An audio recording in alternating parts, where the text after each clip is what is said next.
Welcome to What If We Can Change It All, the podcast. A podcast created by Movement.medicine. My name is Sharisa. And my name is Janina. We believe that we have the power and therefore we can change it all. This podcast is all about reclaiming your power.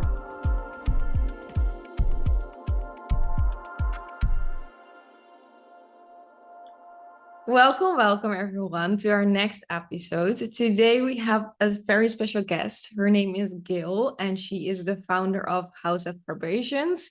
We met actually, I think it's a few months ago already. Yeah. Time flies fast at a event where we were both speaking. And we were listening to her story and what she does, and we found it like very inspiring and also very aligned. So we invited her today.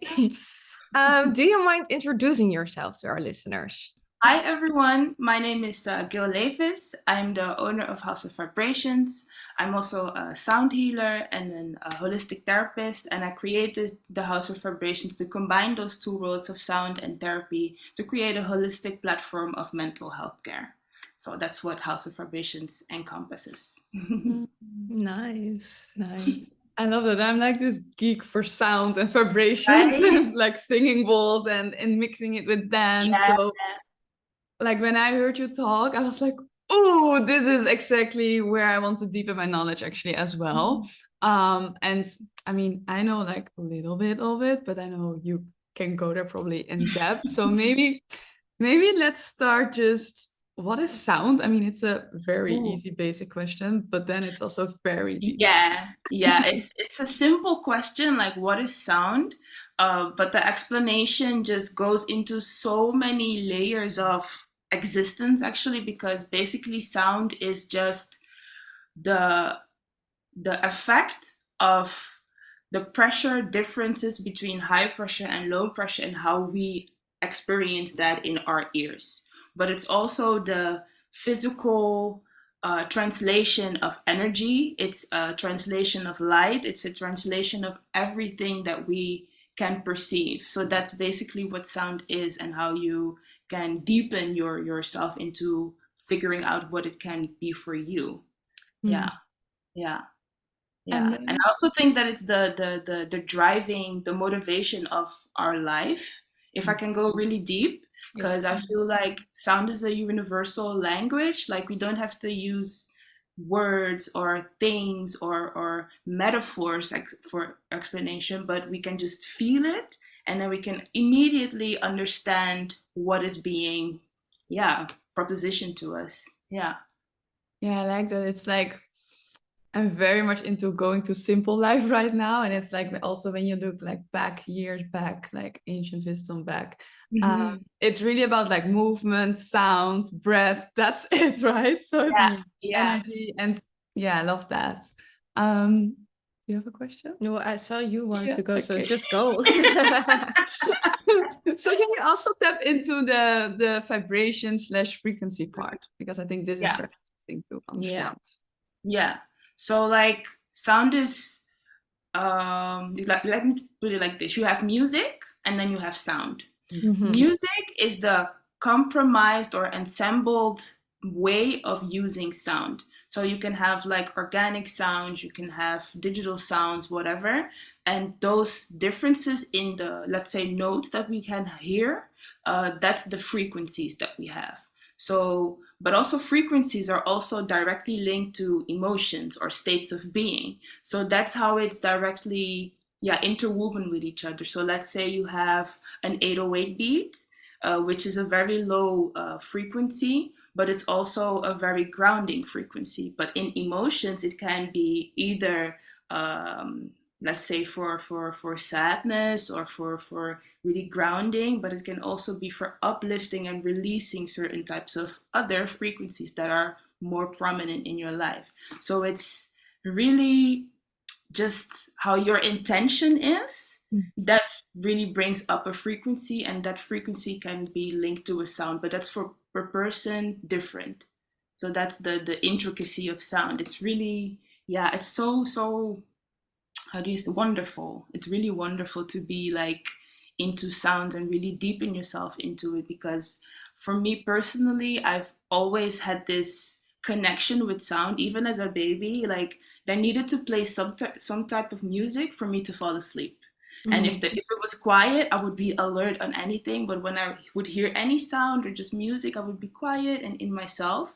And I think that for me personally, I think most people can relate to that. That when you then feel or hear a sound, you can actually come to your center and be in that oneness with everything that you experience, because the sound is explaining it to you on a deeper level. I think that's really, yeah, but like honestly, I think that's really beautiful, because I think we already talked a bit about emotions in another podcast episode, but like how actually everything is so connected, and we as humans often don't even realize it, right? Oh yeah, this sound is affecting my mood. Oh wait, my emotions are affecting the sound and how I feel, and like how that goes around, right?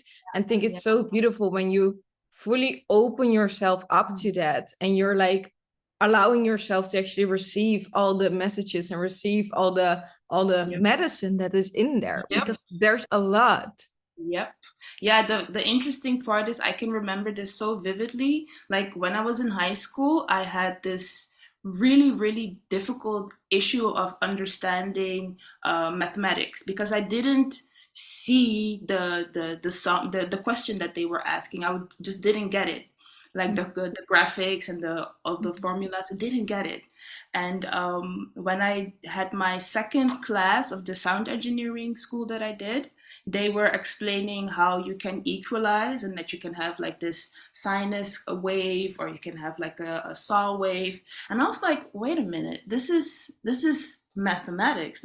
I didn't get this then, but because it was like about sound and about forming and about sacred geometry, I finally could see the link between what math is and how sound is actually a translation, or how math is actually a translation of what sound is. And even there you can see like it's interchanging, but it was such an epiphany for me to see like, whoa, everything is really connected, and you don't have to see things as a compartmentalized part of life, but like just put the layers on top of each other. So if you cannot understand it on this level, maybe you should look at it like this, and you can see that there's actually the same thing, but just in a different way of putting it out. So yeah. And I think that's with emotions as well. Like we can talk about it, and then we can have this nuisance between it, because like maybe for you the word, I don't know, purple brings up these beautiful emotions, but for me it's like a really negative emotion. But when we translate it back to sound, we can get to this midpoint and understand each other without that interpretation, of our own experiences. And I think that's the most powerful thing that sound can do for us. Yeah. Ooh, like things coming up. I'm like, oh, what to ask it? Ask away. You shared already a bit about your own journey, and that you already like needed or was very connected to sound when you're like a child. But what did sound do for you, or what does it do for you now? Ooh, a lot.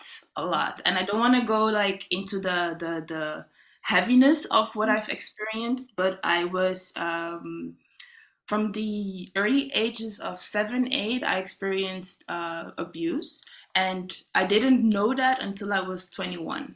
But in between those years, I was very depressed, very aggressive, and I felt like nobody understood me when I was trying to explain myself, all because I didn't know what was happening within me.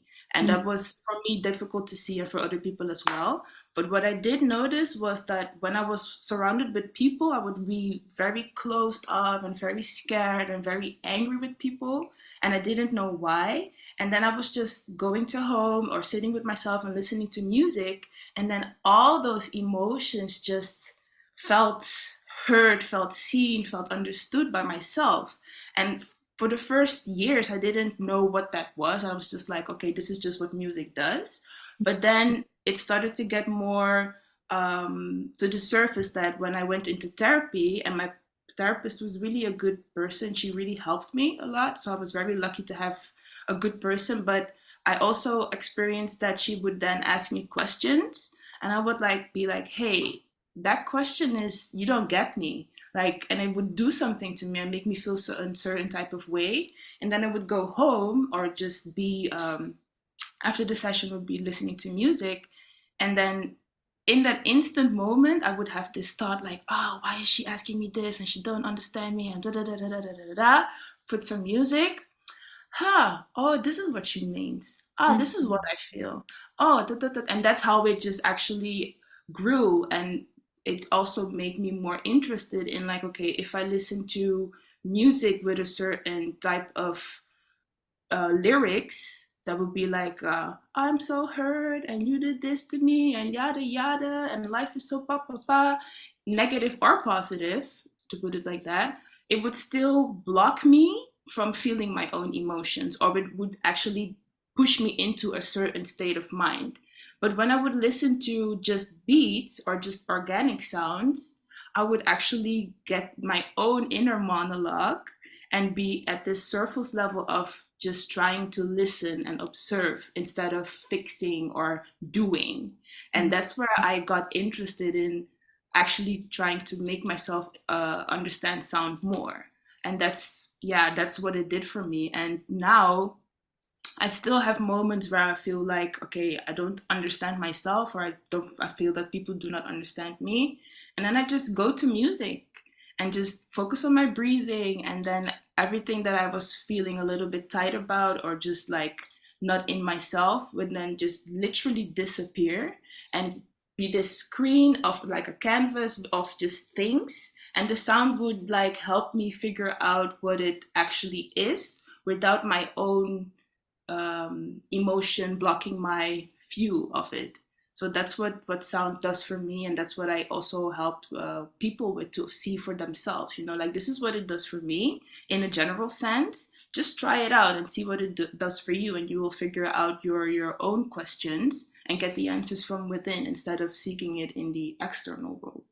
This is always something that, it's not that it's a bad thing to seek things in the external world, but I do feel like if you keep on being in the outside, you never will find that true answer that you need, So that's what I feel like sound is really, really saying or telling to people, like, just keep it here and then go out. Yeah. I love what you're saying, because like the first image that I got in mind where you were talking was like, if you see your body as like a maze, right? You want to find like the way out, right? Sound is really guiding you to like go out of that maze and really like, I don't know, making everything stronger for yourself and like having more answers for yourself to get out of that maze. It's really an Guidance. Thank you. That was the word I was looking for.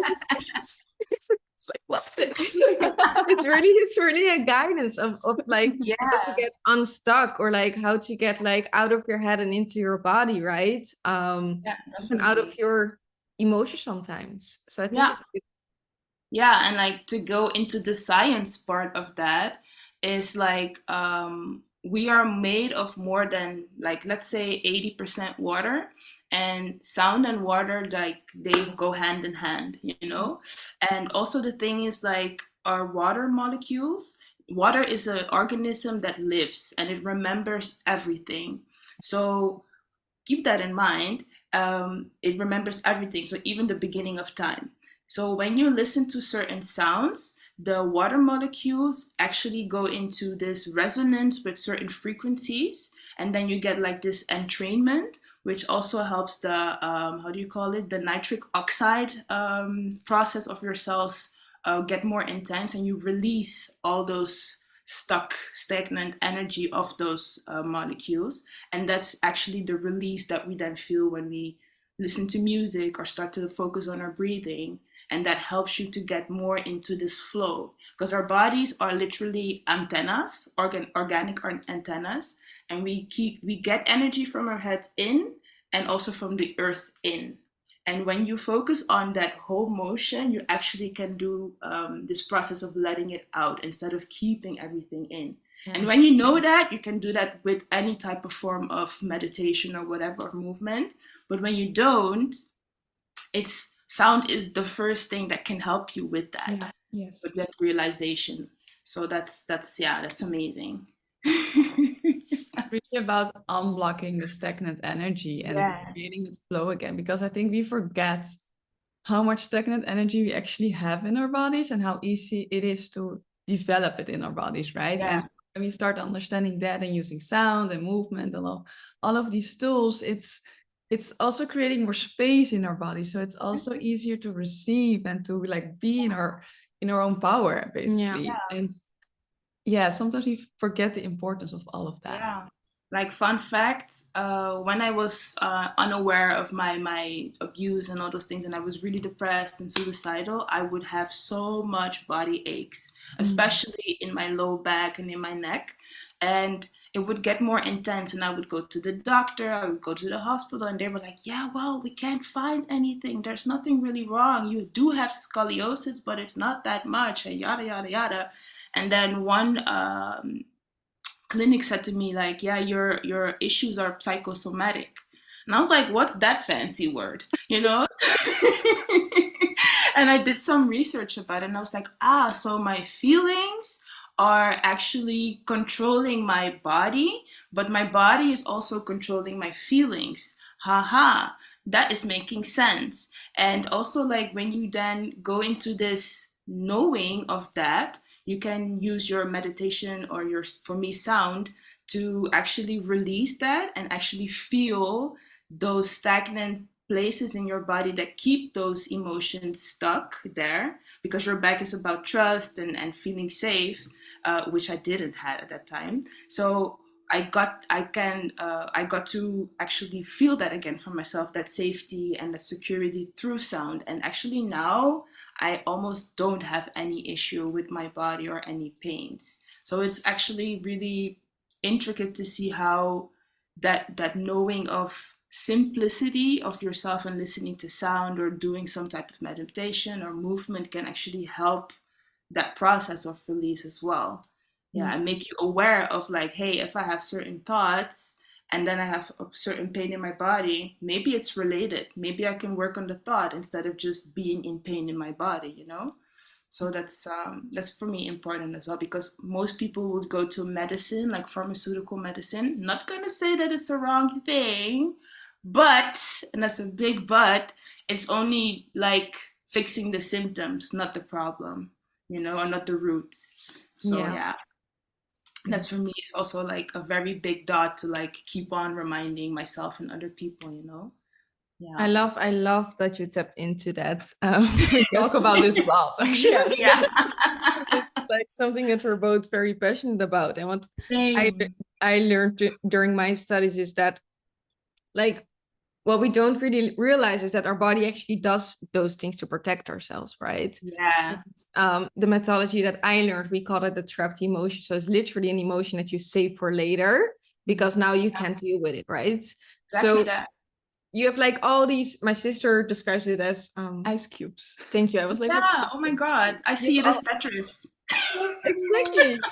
You have all these ice cubes like inside your body, right? And they have to melt again for order for you to flow and your body to flow and actually release that pain. But also it's like that duality. It's like your brain to your body, but as you said, also your body to your brain, right? Because if you have those ice cubes with like anger, sadness, or whatever emotion it is, it also becomes a magnet, right? Because the ice cube only wants to stay colder and colder and colder and colder. So I think it's like very interesting that you like, we do it to protect ourselves, but in the end, we're not really protecting ourselves. But then again, we are protecting ourselves because in that moment, we can't deal with it. Yeah. So it's like this that's like going on. Yeah. But the gift is to then later, when you're ready, like look it in the eye to release it and to be open to that.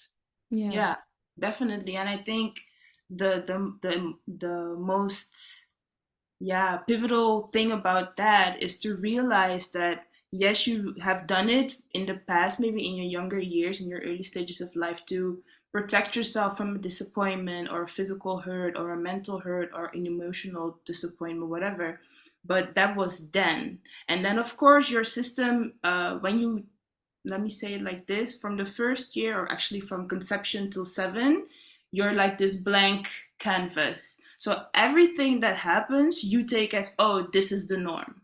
But then when you grow up in life, and that's why puberty is for most people so hard, you get to see that what you thought as this is my norm isn't the norm. And then you can get really stuck in those dormant feelings that you have had before and see like, oh, wait, but this is my normal, but the world is actually showing me something else. And then you can get stuck into that part and be like, yeah, well, this is just how it is, you know? But it's actually then the art or the accountability or responsibility you have to yourself and that child in you to tell yourself like, hey, I've grown out of this environment that I knew and I am in a new phase of life. So maybe all those things that I thought as my truth are not the truth, and I have this space within myself to figure out how I want to receive that information now, instead of like, oh, this is painful, or oh, this is what I like. Just keep on discovering the new versions that you can have, because we all have that right. That's what life is about, to keep discovering yourself.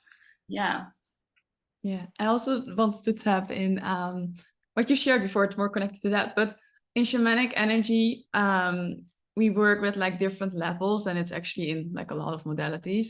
But you can work with the physical, mental, energetic, and emotional level. And mostly we work with the mental and the physical level because it's more present. And the emotional level we mostly suppress, but we forget. And so we're already forgetting the emotional level, but we really, really forget the energetic level. And actually it's easier mostly to work through the energetic level, as kind of, we don't need our head and our brain and we can just surrender and receive the gift of letting go. And it's so important. It's a bit connected to the Western medicine world. It's so important to just receive the energies and just let them work for you. And you're still doing it and you're still receiving it, but you don't have to do it all by yourself, and it doesn't have to cost you more pain. Although you're releasing, right? And I think it's so important to also highlight that, because we're so used to indeed like suppressing and like using medicine and just going to a doctor or a physio or whatever, and it's all good, it's not bad. No, definitely. And we can also let go through energetic levels, through sound, through movement, through energy work. And I want to say it's so important to also do that and to give yourself that gift too. As sometimes it's actually easier than going through it all in your brain and your mental, because there are all the stories and all the pain, and sometimes you can just release it without needing to know even what it was. I think that's very important what you say, because I feel like the current situation that we all experience in this society, this worldly society, is because we are living in this perception that we need to control. That we need to have control, and when we have control, then we're safe.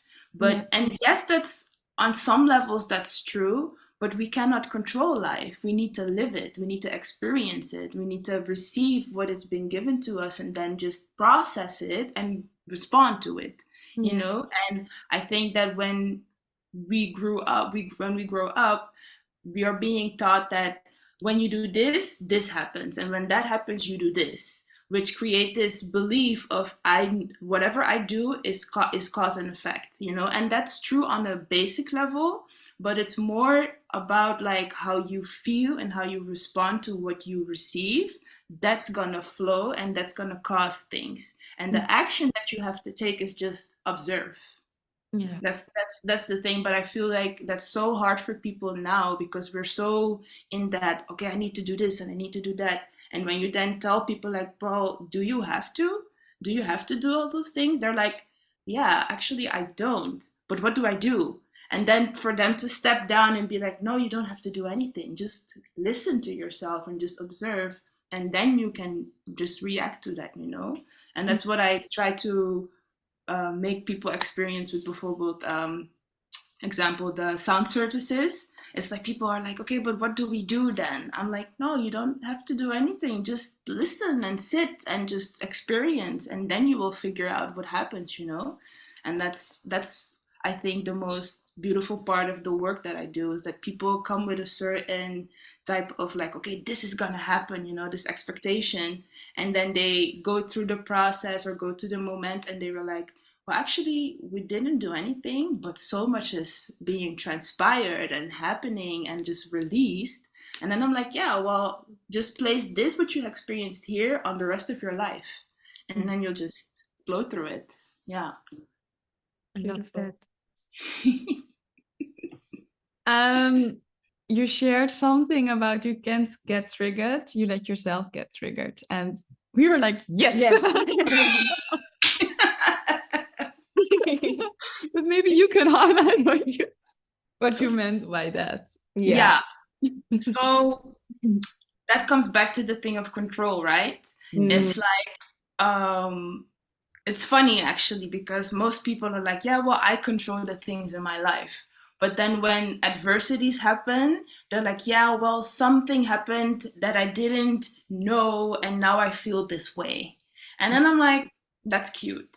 Because, because it's like, it's cute in the sense of like, do you not see yourself? Because you always have this choice of how you want to respond to things. And that's the thing that's really important to highlight as well. Like, you can react to something that's like an instant reaction, like without thought, without actually processing it, or you can respond. And a responding is like a processed version of what the reaction could be, And when you feel like, oh, something is getting close to me and I feel these emotions bubbling up, that's when what we call a trigger in a negative sense, or maybe a positive sense as well, but that's a trigger. And then we forget this momentum that we have of actually processing all those emotions before we actually express them. So that's why I said, like, you let yourself be triggered, because you don't give yourself that space to process. And that is also a side effect of the society that we're in, that we need to be quick with things and have an instant reaction and yada, yada, yada. So you cannot really put like a blame on it, because there is no blame in that, but it's also, or not also, it's more importantly for people to realize like, hey, yes, things are being asked of me, or there's a reaction that I need to give, but I don't have to do that instantly. I can choose what I want to do with this. Like, for example, I used to have like this really twisted way of communicating with people. Like, if somebody would text me, I would drop everything that I would be doing and I would be instantly responding. But then I would get like really uptight and really like, but I need to do this and I don't have time for this, but this person is asking me something and I need to respond to that. And then I would get irritated, tired, and all these things. And then something minor would happen and I would be like, fuck this and yada, yada, yada. And then later in life, I would realize like, okay, but what actually happened that I felt this need of blowing this whole thing up? And then after years of trying to ask myself this question, I would be realizing like, oh, wait a minute. I'm forcing myself to do all these things, or I am forcing myself to come up with a perfect answer to this question, while mentally, emotionally, energetically, I haven't got to process that. So I don't even have a perfect or proper answer for that. And so I've come to this realization that, for example, when people ask me things or need things from me, I don't necessarily say like yes or no immediately, but I say, give me some time to think about it, and then I come back to you. And that's where I try to explain about like, don't get triggered by things, because you don't have to, because you have this space, this momentum to process all those questions or emotions or whatever, and really think about like, hey, is this something that I feel right now? Or is this something that reminds me of something that I experienced in the past and haven't processed properly, so that I only know this reaction of fear or anger or disappointment to give? And is that something that is needed right now? Or is there different options to choose from? And when you give yourself that overview of yourself, you can actually see like, oh, wait, I don't have to get triggered by this or anything. You can choose, Exactly. You can choose. I love So I that. think that's the biggest part about triggers. It's like you have options. Always. Always, exactly. Right. No, Yeah, even when you think you don't, you still have options. yeah. Yeah. And sometimes it seems to be hard in that situation, right? But Mhm. it's really about, I think it's also a bit about reclaiming your power and not letting like certain patterns or like triggers or things that happened in the past, like, Define you. yeah. Yeah, definitely. Yeah. Definitely. Like I see like within my close environment, I see sometimes people fight over things, or one person gets like disappointed by the other, and then they keep quiet about it, and then the next thing happens and they're like, yeah, but last time you did this and this and this.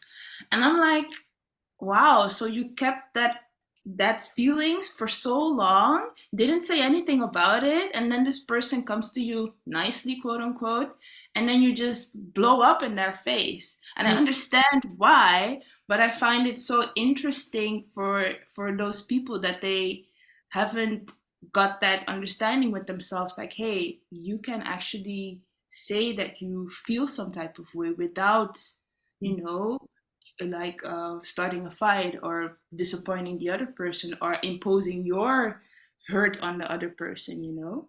Yeah.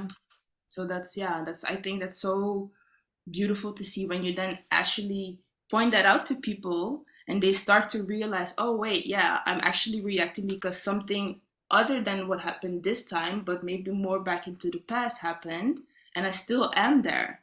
Like I can be in the now, but let me just give myself some time to process all of that and come with different ways of feeling those things instead of just being in disappointment or hurt or whatever. And And even that's also for like for happiness or enjoyment, it's the same thing, you know? Like just process it first and then move on. Otherwise you get disappointed. yeah, 100%. And I think that's also the thing, like your trigger is never the reality, right? And we often No. forget that it's never the reality. Yeah. And you always, like you said, you always have the choice, but also like you're also not responsible for someone else's feelings. And I think that is very important. Like Yeah. it's no one's fault that you feel that way. Yeah. Definitely. Like you are responsible for your own feelings and the way you deal with things, right? Yeah. But like someone didn't do that to you. Yeah. Yeah. You And let that's exactly, and that's the fun part to come back to the point of control. It's them. like that's where you have the control over. Yes. You know, Yeah. not about how you do certain things, but how you actually process or choose to process a thing. So that's the interwoven part of it. Yeah. Yeah. And the funny thing is that then we don't actually want to have the control No. because we want to give it out of hands because it's that person's fault and that person did and that and blah blah blah blah. But like that's the beauty of it. Then you can actually say, let me just take it all back.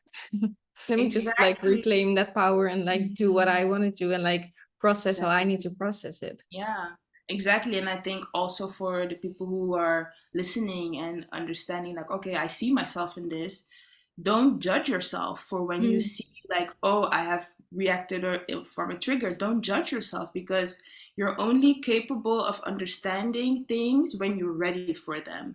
And sometimes you need to have these triggers to understand that you have that choice, to understand that you are in a certain place and can have the choice to grow out of it or stay into it.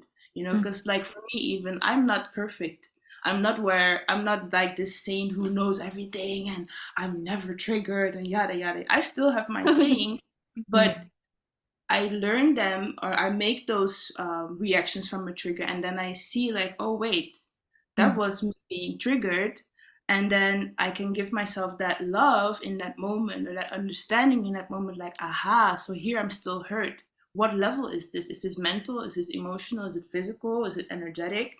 And then from that point, you can have another plateau of options. Yeah. You know, to always come back into the people or the situation that triggered you and say like, hey, you know what happened last time? I've seen this and this and this. And then you move on instead of being like, ah, shit, I fucked it up or all my chances are over or whatever, you know?